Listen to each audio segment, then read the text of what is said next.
উঠতি বয়সের মেয়েদের কিছু চয়েস দেখলে মাথায় নষ্ট হয়ে যায়, বুঝছেন?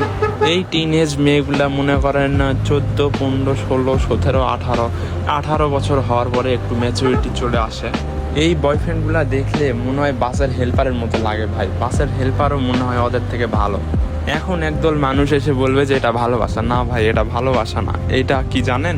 বান্ধবীদের কাছে গল্প মারানো, যে আমার একটা বয়ফ্রেন্ড আছে, আমি একটা বান্দর পালি, এই বান্দরটাকে আমি যা বলি আমার কথাই তাই করে।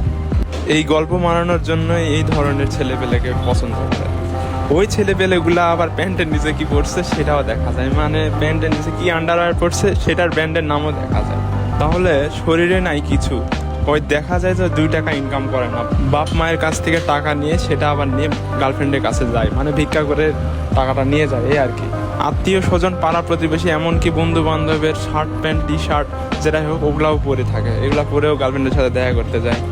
ওই ছেলে তো মনে করেন ওরে কোনো দিন, সেই দিন এক ছেলেকে দেখি রিক্সায় উঠে রিক্সাওয়ালার কাছে মাপ চাইতেছে, কারণ কি সে ভাড়া দিতে পারতেছে না। তো আমি পরে সেই রিক্সাওয়ালার কাছে গেলাম, গিয়ে বললাম যে মামা কি আপনার কাছে কিসের জন্য সে মাপ চাচ্ছে?